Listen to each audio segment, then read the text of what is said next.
مرکز علوم دین، باغ علم، الوداع، گنبد حسین، دار حدیث، الوداع۔ ام سلمہ اور اس کی نوش گفتہ پھولوں، زندگی رنج و الم اور خوشی و مسرت جیسے متضاد اوصاف کے مجموعہ کا نام ہے، جو انسانی زندگی کے جس مرحلے میں رہتا ہے اس کے ساتھ اسی نوعیت کی خوشی و غمی کے مراحل پیش آتے ہیں۔ ایک طالبہ کے لیے سب سے زیادہ المناک اور کردناک لمحہ وہ ہوتا ہے جب اس کو اپنے مادر علمی کو الوداع کہنا ہوتا ہے، شاہی عیش و عشرت کی زندگی کو چھوڑ کر تکلیف دہ گھاٹی اور کانٹوں بھرے راستے پر چلنا ہوتا ہے۔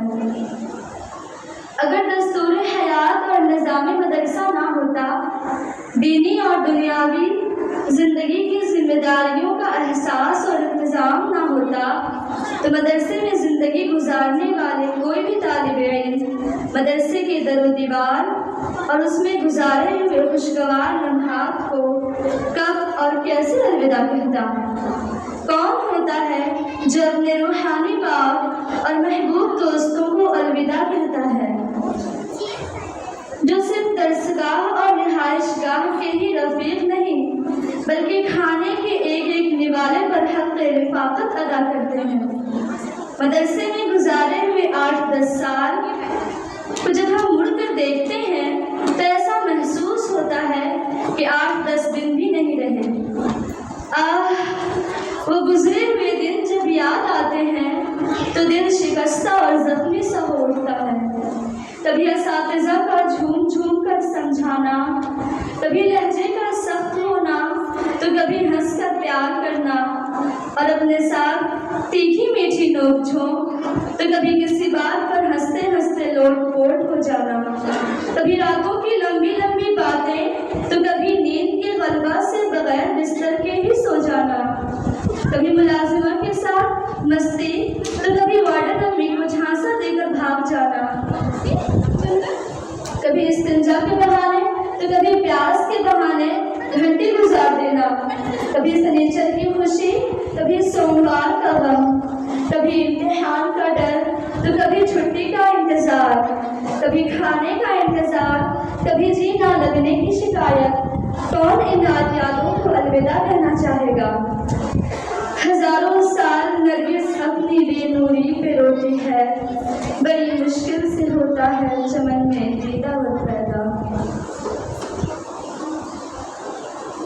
جب میں نے اس مدرسے میں قدم رکھا تو اس وقت میری عمر تقریباً 10 سال تھی۔ یہاں آنے کے تقریباً 1 سال بعد ہی میری والدہ محترمہ اس دار فانی سے دار بغا کی طرف رخصت کر گئی۔ مجھے یہاں بھیجنے میں سب سے بڑا ہاتھ میری والدہ مرحومہ کا رہا، اور وہ اس بات کی بڑی خواہش مند تھی کہ میں دینی ادارے میں تعلیم حاصل کروں۔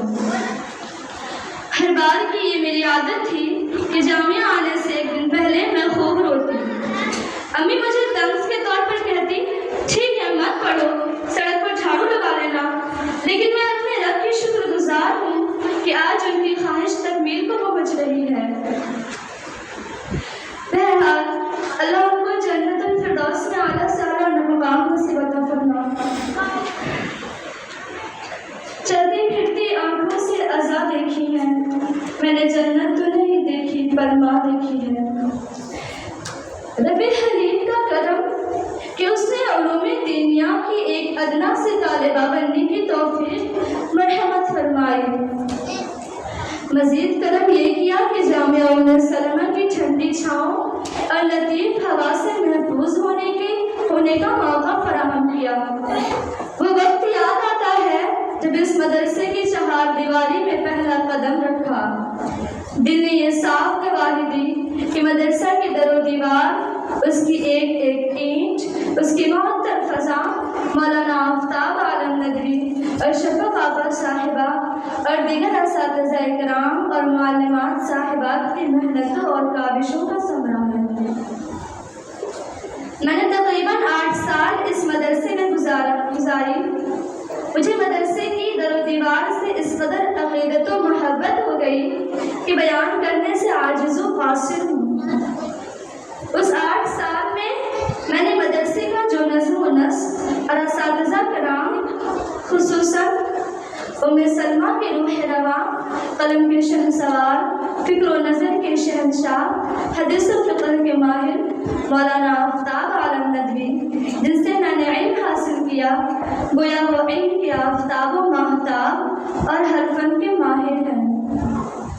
مبتدی و منتہی طالبات کو پڑھانا کوئی آپ سے سیکھے. دوران درس آپ کی کوشش یہ ہوتی کہ طالبات کو کسی بھی قسم کا اشکال و خدشہ نہ رہے. نرم خو طبیعت طالبات کے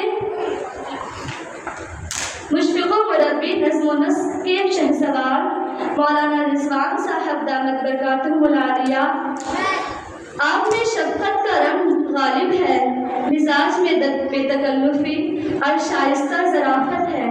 کھٹو بچوں کا مزاج نہیں. آپ کا انداز تکلف اور طرز درس و تدریس ہم طالبات کے لیے مسحور کن اور پرکیف ہے.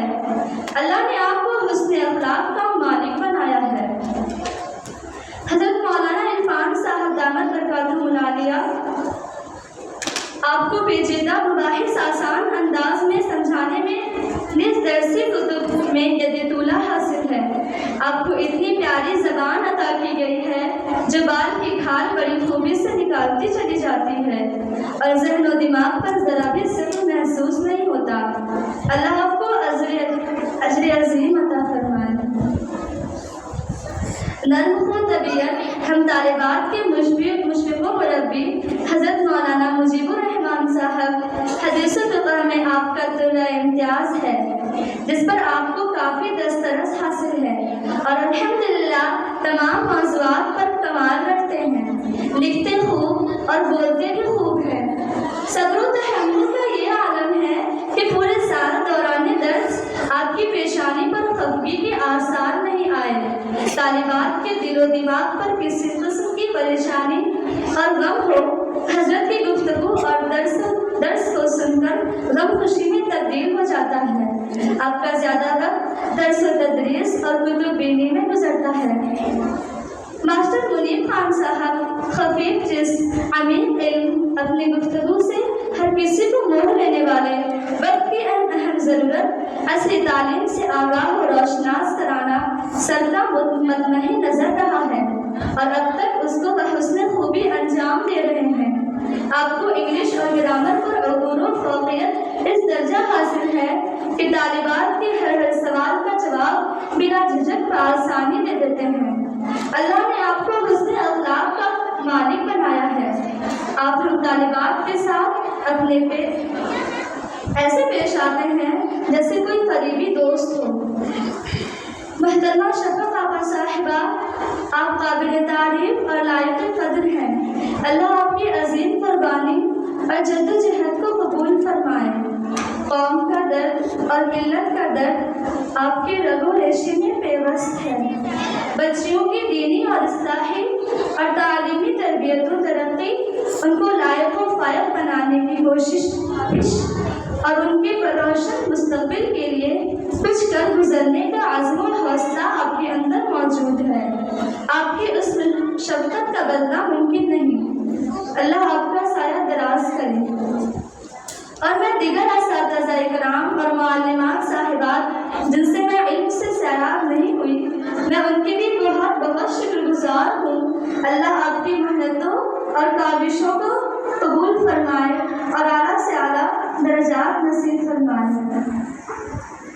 اللہ مدرسہ حاضہ و دیگر تمام مدارس کے اساتذہ کرام کو ان کی محنتوں کا ثمرہ اور نعم البدل عطا فرمائے. آمین.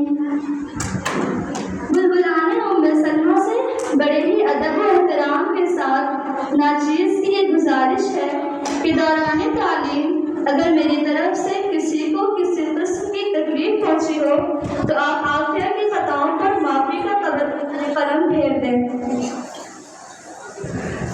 جو بھی میرے قصور ہو کر دیجیے گا معاف. مجھ کو یہ ملے آپ سے انعام الوداع، آپ کی عظیم دعاؤں کی طالبہ